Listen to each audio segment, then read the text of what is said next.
Fue la noche del 5 de octubre de 2020.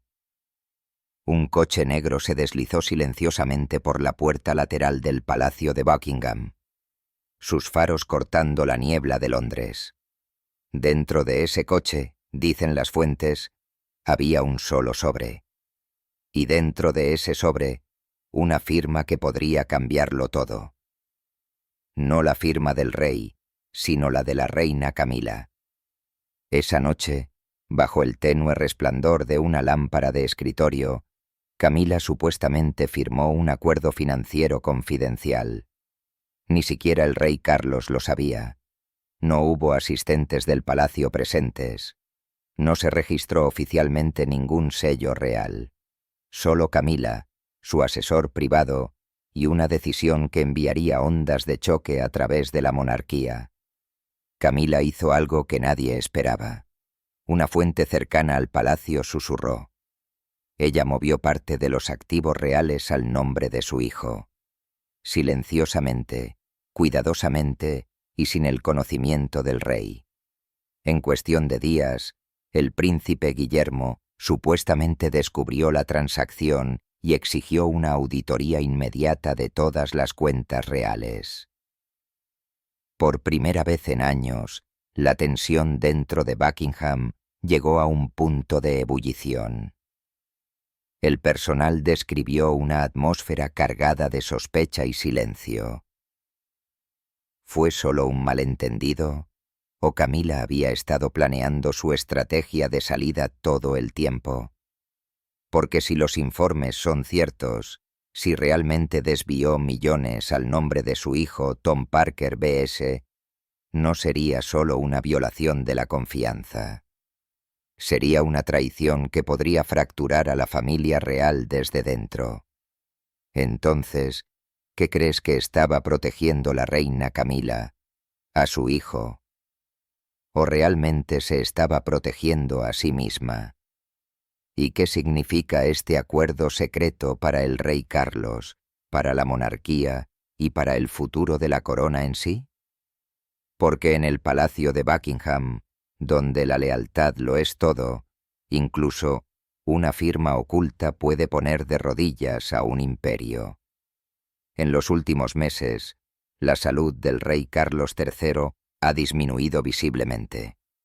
El monarca, que una vez mantuvo una agenda implacable de compromisos, ha comenzado a cancelar apariciones una tras otra. Sus médicos describen discretamente su condición como manejable pero delicada. Sin embargo, personas con información privilegiada pintan una imagen más oscura de un rey que se vuelve frágil, exhausto y cada vez más dependiente de quienes lo rodean. A medida que Carlos se retira para descansar y recuperarse, el poder dentro del palacio comienza a cambiar. La reina Camila, la mujer que una vez estuvo a la sombra del rey, ahora está en el centro de cada decisión. Ella firma documentos, dirige reuniones y aparece ante las cámaras como si nada hubiera cambiado. Para el público, ella es la imagen de la estabilidad. Pero para aquellos que trabajan dentro del Palacio de Buckingham, está claro. Algo en su creciente autoridad se siente diferente. Comenzó sutilmente. Camila comenzó a tomar mayor interés en las finanzas reales, particularmente en las propiedades privadas y los fondos fiduciarios que sostenían silenciosamente la monarquía. Le dijo al personal superior del rey que quería asegurarse de que todos los activos estuvieran protegidos en caso de emergencia. En el papel, eso sonaba razonable. Pero dentro del palacio, esa explicación levantó cejas. Las reuniones de la reina con Sir Jonathan Ellis, el asesor financiero de mucho tiempo del rey Carlos, se han vuelto inusualmente frecuentes. Los testigos los describen como privados, no registrados y a menudo celebrados a altas horas de la noche en la oficina del ala oeste de Camila, un área restringida normalmente reservada para la correspondencia del rey. Un asistente principal, hablando bajo condición de anonimato, describió la atmósfera sin rodeos. Ella estaba haciendo preguntas que solo el rey hacía. Números, transferencias, carteras. No era curiosidad, era control. Mientras tanto, el príncipe Guillermo y la princesa Catalina permanecieron enfocados en sus deberes reales, viajando por todo el país, reuniéndose con el público y presentando la imagen de unidad y fortaleza que la monarquía necesita. Desde el exterior, todo parece tranquilo. Pero detrás de las puertas del palacio, la influencia de la reina se fortalece cada semana. Luego, a principios de septiembre, sucede algo extraño. Un empleado del Departamento del Tesoro Real nota una serie de solicitudes urgentes que provienen del secretario privado de la reina. Solicitudes de documentos financieros, informes de activos y resúmenes de cuentas normalmente accesibles solo por la oficina del rey. Al principio, las solicitudes parecen inofensivas, pero pronto comienzan a incluir libros mayores de fideicomisos confidenciales, documentos que describen quién se beneficia exactamente de ciertas inversiones reales. Se supone que estos archivos nunca deben salir del control del Tesoro. Sin embargo, de alguna manera, ahora se entregan en mano al ala oeste. El empleado plantea una preocupación silenciosa a su superior. La respuesta: una advertencia. Déjalo. La reina sabe lo que está haciendo. Días después, el personal del palacio notó que Sir Jonathan Ellis había dejado de asistir por completo a las sesiones informativas matutinas del rey. Su razón oficial son las asignaciones especiales, pero nadie parece saber cuáles son esas asignaciones o por qué ahora pasa la mayoría de las noches en la oficina de Camila, mucho después de que las luces en el ala del rey se hayan apagado. Como dijo una fuente interna, podías caminar por los pasillos a medianoche y aún escuchar su voz detrás de la puerta, tranquila, firme, dando instrucciones. No solo estaba administrando el palacio, lo estaba dirigiendo. Y luego, una noche, a fines de septiembre, ocurre algo aún más inquietante. Un oficial del Tesoro responsable de la supervisión digital de las transacciones financieras internas nota una alerta en el sistema del palacio. Una firma supuestamente perteneciente al rey se ha registrado en un documento etiquetado como autorización de transferencia privada. La cantidad es significativa, en las decenas de millones de libras esterlinas. Pero el oficial detecta algo inusual. El código de verificación de las firmas no coincide con el patrón de cifrado conocido del rey. La marca de tiempo muestra que el documento fue aprobado a las 11:47 p.m. desde una estación de trabajo ubicada en el ala oeste, precisamente donde se encuentra la oficina privada de la reina Camila. El oficial informa la anomalía a su supervisor. A la mañana siguiente, recibe un mensaje: no continúe con este asunto. En cuestión de horas, el documento desaparece del sistema compartido. La solicitud de transferencia desaparece. El oficial le dice más tarde a un amigo: fue como si nunca hubiera existido, pero los susurros comienzan a circular. El personal del Tesoro Real habla sobre documentos de medianoche, libros mayores sin firmar y cambios misteriosos en las cuentas. Uno incluso afirma que se ha creado una cuenta especial de contingencia por valor de decenas de millones, bajo nuevos códigos de autorización vinculados a la oficina de la reina. Oficialmente, se describe como una reserva de emergencia para garantizar la liquidez durante las transiciones reales. pero algunos dentro del palacio creen que es algo completamente diferente, un escudo financiero discreto. Parecía una preparación. Una fuente interna dice que la preparación para un futuro que no incluye al rey. A mediados de octubre, el palacio de Buckingham se siente tenso, cargado de sospechas tácitas. El rey aparece en público solo brevemente, saludando semanalmente a las cámaras durante sus raras salidas. Camila, por el contrario, irradia confianza. Ella sonríe para los fotógrafos, estrecha la mano de los diplomáticos y habla con la autoridad de alguien que sabe que nadie la desafiará. Y tal vez tenga razón, porque nadie se atreve. Incluso el personal superior que siente que algo anda mal, permanece en silencio. La monarquía ha superado demasiados escándalos como para arriesgarse a otro. Pero aún así, los rumores siguen extendiéndose, susurrados sobre el té, intercambiados en correos electrónicos codificados, insinuados en miradas en los pasillos. La frase fondo de Camila comienza a surgir entre los asistentes junior. Nadie puede probar que existe. Nadie puede rastrear el rastro de papel. Pero el nombre permanece como humo después de un incendio. Luego viene el punto de inflexión.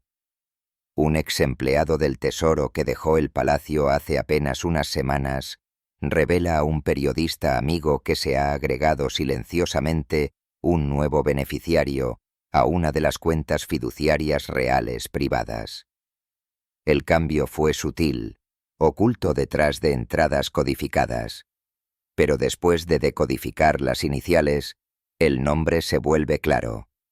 TPB Tom Parker, B.S., el hijo de la reina.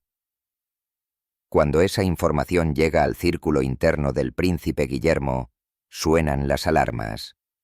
Guillermo, ya incómodo por la salud en declive de su padre y la creciente autoridad de la reina, exige una aclaración.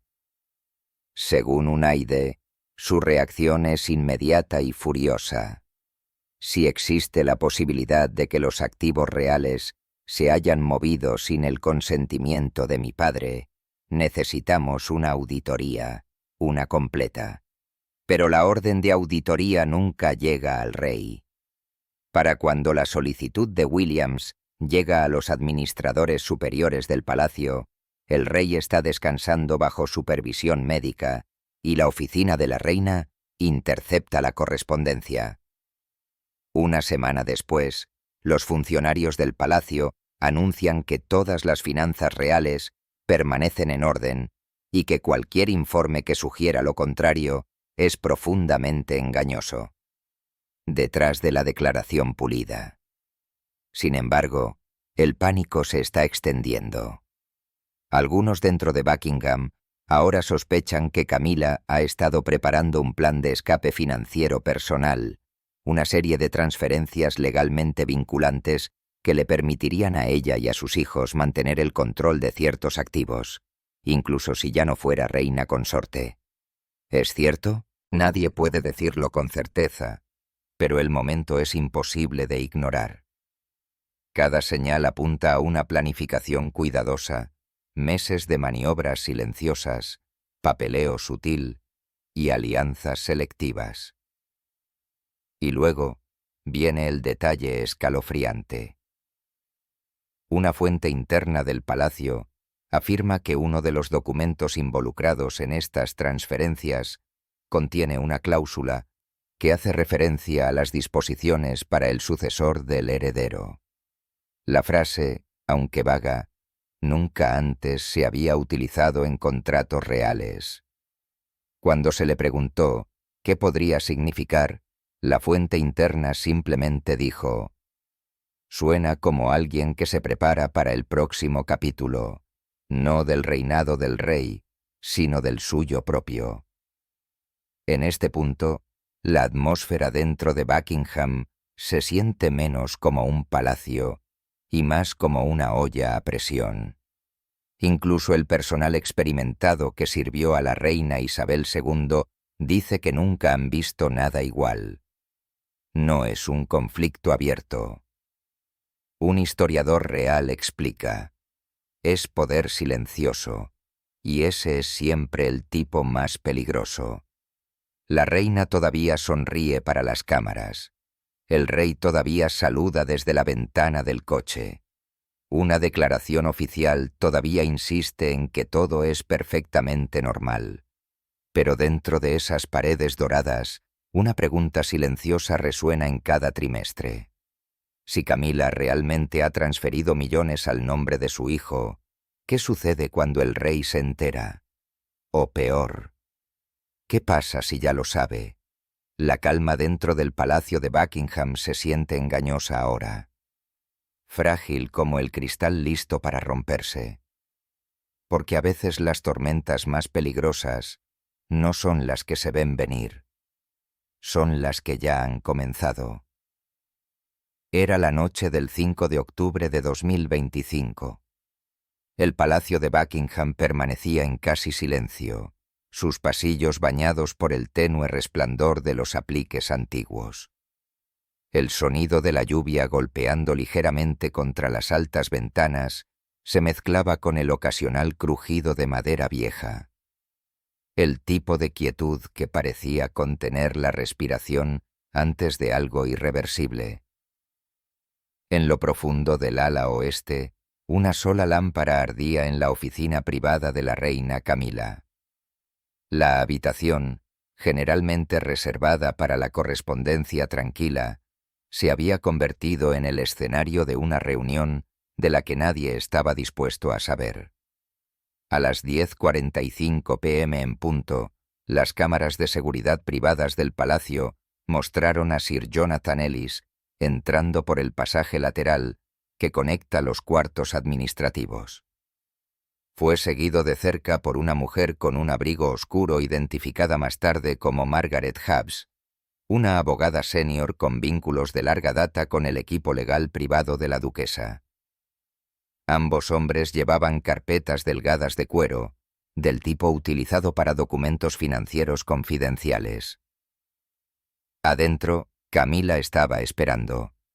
Ella estaba de pie cerca de la chimenea, todavía con su atuendo formal de compromisos anteriores, su postura perfectamente compuesta, pero su expresión marcada por un rastro de fatiga, o tal vez anticipación. El reloj de la repisa tic-tacaba con una precisión inquietante cuando Ellis cerró la pesada puerta de roble detrás de él. «Gracias por venir a esta hora, Jonathan», comenzó Camila. Su voz baja pero firme. «No podemos retrasar esto más». Ellis colocó su carpeta sobre el escritorio, miró brevemente a Hobbs, luego habló. «Todo ha sido preparado, Majestad. La transferencia se realizará discretamente, pero debo enfatizar que debe permanecer interna. Nadie del Tesoro Real debe estar al tanto hasta que esté finalizado». Hobbs asintió y comenzó a desplegar varios documentos cuidadosamente alineados en la superficie pulida. Los papeles llevaban el encabezado de un fideicomiso financiero privado, uno que se sabe que es supervisado personalmente por el rey. Los ojos de Camila parpadearon hacia la primera página. El documento describía la transferencia discrecional temporal, una frase diseñada para ocultar su verdadera intención, el movimiento de la propiedad parcial del fideicomiso privado del rey a una cuenta auxiliar. Una que en el papel parecía servir como una salvaguardia de emergencia para la reina consorte. En realidad, el destinatario que figuraba era Thomas Henry Parker B.S., su hijo mayor. Camila trazó la línea de texto con el dedo. «Y el mecanismo, este canal temporal». Ellis se inclinó ligeramente hacia adelante. «Funciona como un fideicomiso de retención. Oficialmente, se clasifica como inactivo, invisible para los auditores externos, durante al menos 6 meses. Para cuando ocurra la revisión anual, el registro se habrá fusionado en el programa de asignación más amplio.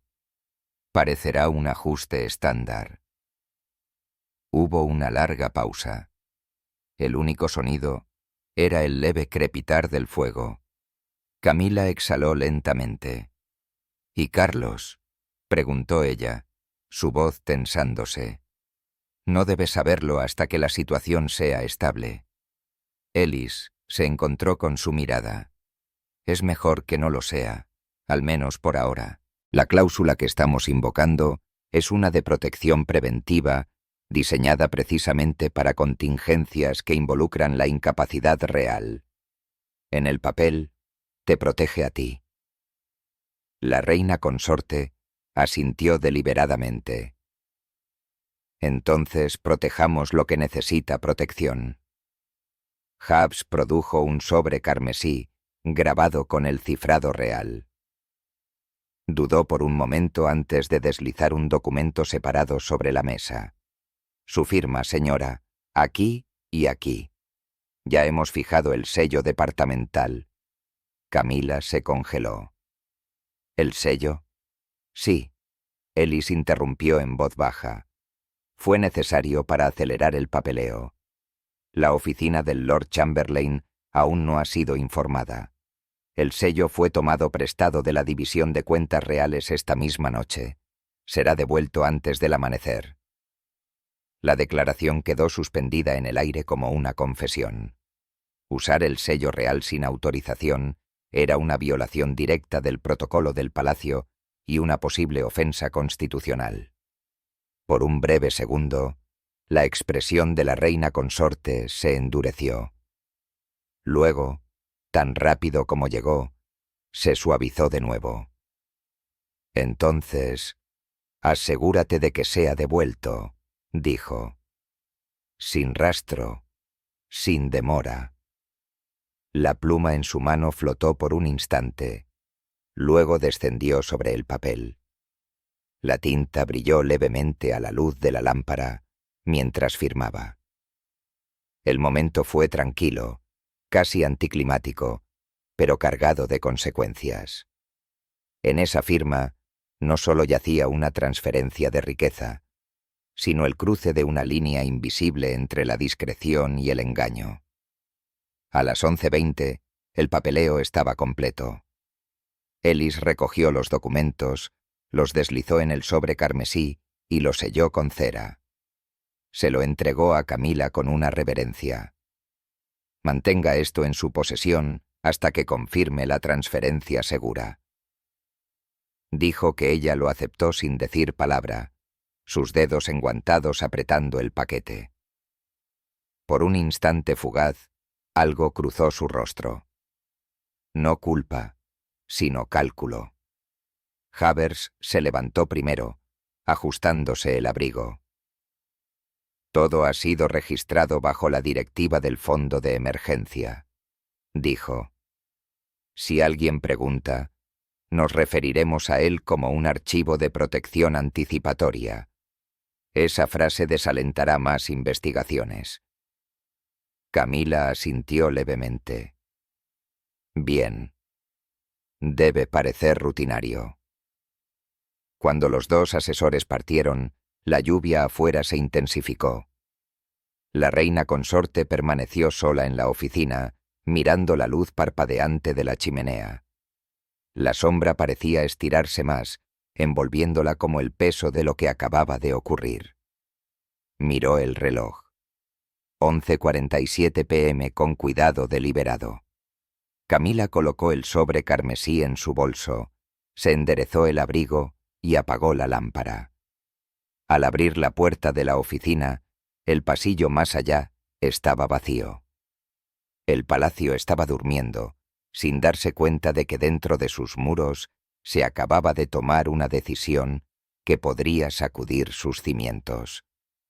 Un lacayo solitario estacionado cerca recordó más tarde haber visto a la reina consorte caminando a paso ligero hacia el pasillo este. Ella no habló con nadie. Dijo que simplemente pasó sosteniendo un sobre rojo y desapareció por el pasillo. Ese fue el último avistamiento oficial de ella antes de la medianoche. Y aunque nadie lo sabía entonces, los documentos sellados dentro de ese sobre encenderían en los días venideros el tipo de tormenta que el Palacio de Buckingham no había enfrentado en décadas. Pero por esa noche, el secreto permaneció intacto, silencioso, sellado y esperando. El sol de la mañana se filtraba débilmente a través de las altas ventanas esmeriladas del ala oeste del Palacio de Buckingham. Dentro de una tranquila sala de reuniones, la larga mesa de caoba brillaba bajo la dura luz de los candelabros. Se suponía que era una auditoría trimestral de rutina, solo otra revisión procesal de las cuentas reales. Pero esa mañana, algo se sentía mal. El aire era más pesado, las conversaciones eran más cortas, y a la cabeza de la mesa se sentaba el príncipe Guillermo, su expresión tranquila pero ilegible. Sir Jonathan Ellis se ajustó las gafas, hojeando una pila de informes. Sus manos se movían con cuidado, como si cada página tuviera más peso de lo que sugería su número. Frente a él, un equipo de contadores senior susurraban entre sí, esperando que Guillermo hablara. «Comencemos con los activos del fideicomiso», dijo William finalmente. Su tono medido pero lo suficientemente agudo como para llamar la atención. El contador principal, un hombre pálido de unos 50 años, se aclaró la garganta y le entregó un resumen impreso. Su Alteza Real, estas son las últimas cifras del fideicomiso privado de los soberanos, actualizadas a la semana pasada. William escaneó el papel rápidamente. Sus ojos se movieron línea por línea, luego se detuvieron de repente. Se formó un pequeño pliegue entre sus cejas. Miró de nuevo, más cuidadosamente esta vez. Un número de referencia, un código de fideicomiso utilizado para clasificar las tenencias, faltaba en la hoja. Tocó con el dedo la línea. «¿Dónde está el número de referencia de activo C347?» preguntó. La habitación quedó en silencio. El contador vaciló, mirando nerviosamente hacia Sir Ellis. «Esa línea parece haber sido reclasificada, señor». «¿Reclasificado?», repitió William, su tono tranquilo pero tenso. «¿Por quién?». No hubo respuesta. El contador se movió incómodo en su asiento. Sir Ellis permaneció inexpresivo, con los ojos fijos en la mesa. La paciencia de William se agotó. Se inclinó hacia adelante, su voz ahora más baja, más fría. «Sir Ellis», hice una pregunta. Ellis finalmente levantó la vista. «Fue un ajuste interno», dijo suavemente. «Una reasignación temporal del fideicomiso privado del rey a un intermediario de retención. Nada fuera de lo normal». William frunció el ceño. «Una reasignación requiere 2 autorizaciones, la de mi padre y la de sus oficinas. Solo veo una firma aquí». Ellis no respondió. Cerró su carpeta lentamente. Su silencio decía más de lo que las palabras podrían decir jamás. El contador principal parecía como si quisiera desaparecer. «Señor», comenzó con cuidado. «Se nos informó que la transferencia había sido aprobada previamente por Su Majestad, la Reina Consorte, bajo protocolos de discreción de emergencia». La cabeza de William se levantó de golpe. «¿Por Camila?». La habitación se congeló. Nadie se atrevió a hablar. Tomó el archivo de la mano del contador y lo hojeó de nuevo. Ahí estaba, una copia de la autorización de transferencia estampada con el sello de la oficina real. El problema era que el sello estaba fuera de secuencia. No fue emitido por la oficina financiera del rey. Fue de la oficina privada de la reina.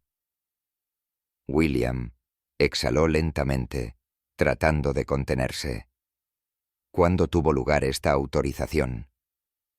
Los ojos de Ellis parpadearon. Hace 5 noches. 5 de octubre. Sí, Su Alteza Real. ¿Y qué fue exactamente lo que se transfirió? Ellis vaciló de nuevo.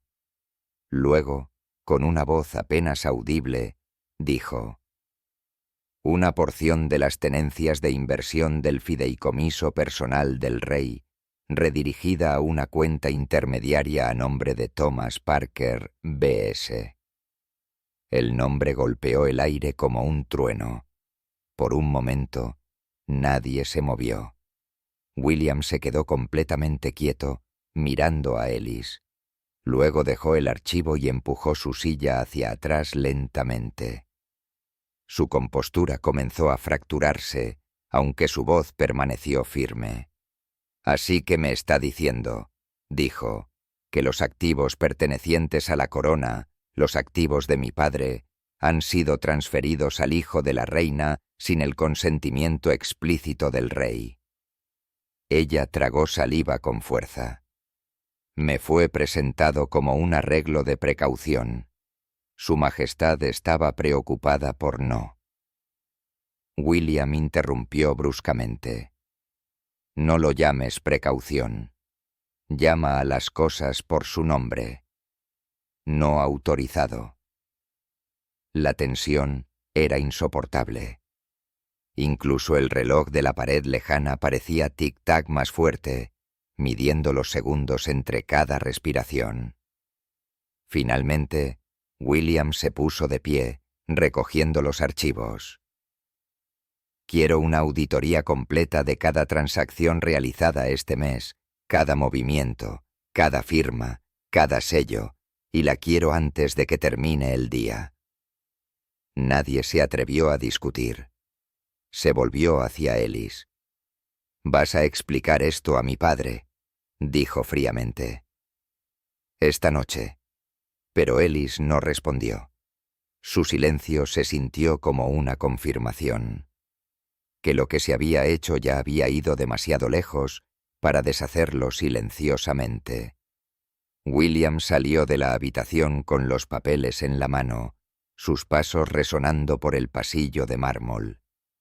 Los rostros del personal del palacio se apartaron al pasar, sintiendo que algo serio se estaba desarrollando detrás de los muros reales.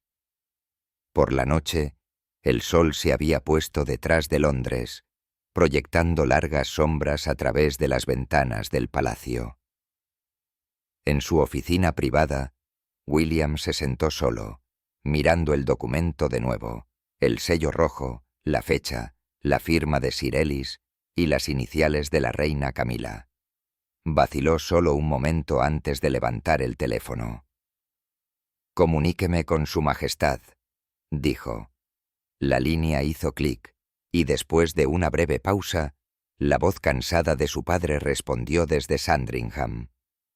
«William, es tarde». «Lo sé», dijo William, su tono firme. «Pero creo que necesitas escuchar esto ahora». Hubo silencio. Luego el leve crujido de papeles al otro lado.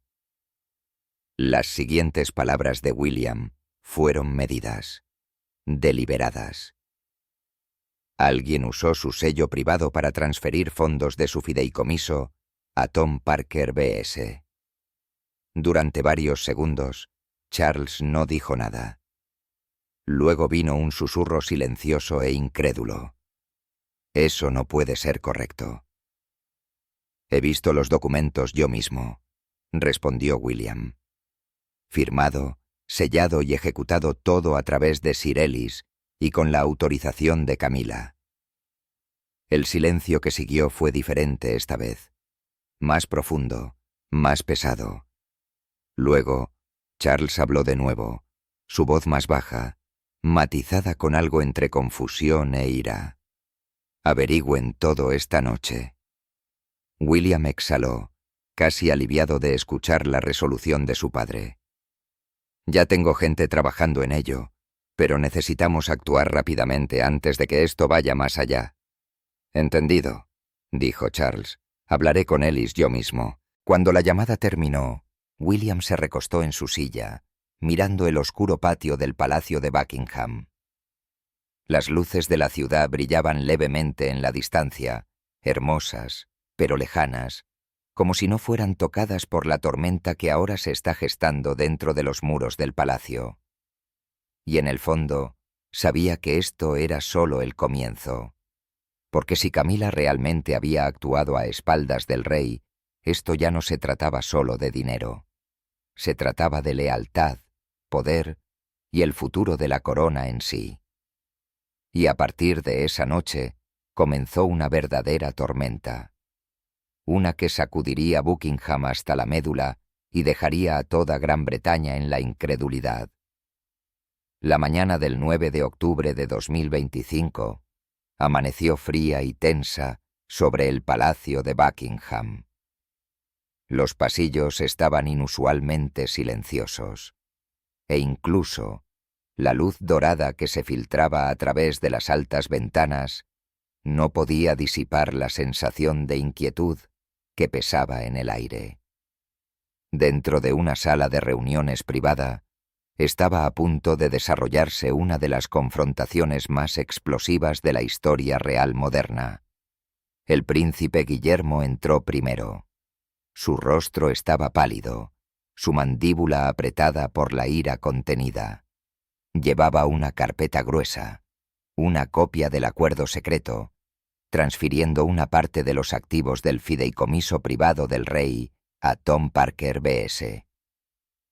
En la parte superior de la primera página brillaba el inconfundible sello real rojo, algo que legalmente no podía existir sin la autorización formal del palacio. Camila ya estaba allí, sentada tranquilamente junto a la ventana. Una taza de Earl Grey humeaba sobre la mesa frente a ella. Se veía perfectamente compuesta, aunque sus ojos traicionaban un destello de tensión. La princesa Ana se sentó cerca, con los brazos cruzados, su expresión grabada con desaprobación. William habló primero, su tono frío pero controlado. ¿Puede explicarme esto, madrastra? Esta es propiedad real. Nadie tiene derecho a moverlo sin aprobación. Camila colocó su taza de té con cuidado antes de responder, su voz tranquila pero aguda. Hice lo que tenía que hacer para proteger el futuro de mi hijo. Tom no tiene título real ni privilegio. Esto fue una precaución, nada más. Anne se levantó de su silla, su paciencia hecha añicos. Ella golpeó la carpeta sobre la mesa. Protegerlo tomando activos reales. ¿Te escuchas siquiera, Camila? El aire en la habitación se volvió denso con hostilidad. Los ojos de William se oscurecieron. La moderación en su voz había desaparecido. Ahora sabes que esto está mal. Cualquiera que sea tu excusa, no tenías derecho a firmar o usar el sello real. Te excediste en tu autoridad. Y lo sabes. Por primera vez, la compostura de Camila se rompió. Sus labios temblaron, luego se tensaron de nuevo desafiantes. Se encontró con la mirada de William de frente. ¿Crees que hice esto por mí misma? No. Lo hice porque estoy cansada de la injusticia de ver a mi hijo tratado como un extraño mientras esta familia protege a los suyos. Soy una madre, William, y una madre protege a su hijo. La voz de Anne se elevó, cortando la tensión como una espada. No eres la única madre en este palacio. Camila, pero la maternidad no te da el derecho de robar a la corona. Las palabras apenas habían salido de sus labios cuando la puerta se abrió abruptamente. El rey Carlos entró. Su rostro estaba pálido, su movimiento lento, como si cada respiración pesara sobre su pecho. Sus ojos se posaron en la carpeta sobre la mesa, el sello rojo, la firma, la prueba innegable de la traición. William se volvió hacia su padre, extendiéndole los documentos. «Padre, necesita ver esto. Díganos, ¿es esta su firma?» Carlos tomó los papeles en silencio. Sus manos temblaron ligeramente mientras pasaba las páginas. Pasaron los segundos, pesados y sofocantes, antes de que finalmente hablara. «Esta no es mi firma». La habitación se congeló. El rostro de Camila perdió color. «¿Qué estás diciendo, Carlos? Sabes que hice esto por el futuro de la familia. ¿Estuviste de acuerdo con...?» «Nunca estuve de acuerdo con esto, Camila». La voz del rey era fría, firme, inflexible. La expresión de William se endureció, mientras miraba entre su padre y su madrastra. La brecha entre ellos nunca había parecido más amplia. Anne caminó hacia la ventana, su voz baja pero firme. «Eso es suficiente. Esto tendrá que ser investigado. Si lo que hemos visto es verdad, nadie, ni siquiera la reina consorte, está por encima de la ley real». El único sonido que quedaba en la habitación era el lento tic-tac del antiguo reloj. Carlos se frotó la sien, el peso del escándalo presionándolo. Camila se sentó congelada en silencio, sus labios temblando ligeramente. Por primera vez, pareció darse cuenta de lo lejos que habían llegado las cosas más allá de su control. En cuestión de horas, la noticia explotó en toda Gran Bretaña. Los titulares gritaban desde cada primera página. Camila firmó un acuerdo secreto a espaldas del rey. Los presentadores de televisión analizaron cada rumor. Las cadenas internacionales repitieron las imágenes de seguridad granuladas que mostraban a Camila saliendo de la oficina de Sir Jonathan Ellis a las 11:47 p.m., agarrando un sobre rojo sellado. Las imágenes se volvieron virales. El Palacio de Buckingham se apresuró a publicar una declaración oficial, negando la autenticidad de los documentos y calificándolo como un malentendido de procedimiento. Pero nadie lo creyó. La indignación pública inundó las redes sociales. Lo ha vuelto a hacer. Ha traicionado a la corona. ¿Por qué sigue en ese palacio? Bajo una inmensa presión, el palacio abrió silenciosamente una investigación interna. Sir Jonathan Ellis fue citado para ser interrogado. Su silencio ahora se considera sospechoso. Mientras tanto, detrás de los muros de Buckingham, el silencio gobernaba. El rey se había retirado de la vista pública. William se negó a asistir a los compromisos programados. Según los informes, Anne estaba furiosa. Y Camila, una vez tan intocable, se encontró rodeada de susurros. Cada uno de sus movimientos vigilado. Y mientras los periódicos de la mañana ardían con su nombre en negrita tinta negra, una pregunta resonó en todo el reino. ¿Qué la impulsó a hacerlo? ¿Fue desesperación, avaricia o algo mucho más peligroso? El miedo a perder el control sobre la propia corona. El Palacio de Buckingham se ha mantenido durante siglos como el guardián de los secretos reales, una fortaleza donde el silencio protege el poder y las apariencias importan más que la verdad. Pero esta vez, las paredes mismas parecen temblar. Lo que comenzó como un acto silencioso a puerta cerrada ahora ha agrietado los cimientos mismos de la monarquía. La confianza se ha roto, las lealtades se han puesto a prueba, y la línea entre la familia y el poder se ha difuminado más allá de toda reparación. Entonces, la pregunta sigue siendo, ¿qué sigue ocultando la reina Camila? Y si la verdad saliera a la luz, ¿quién lo perdería todo? ¿El rey o la mujer sentada a su lado?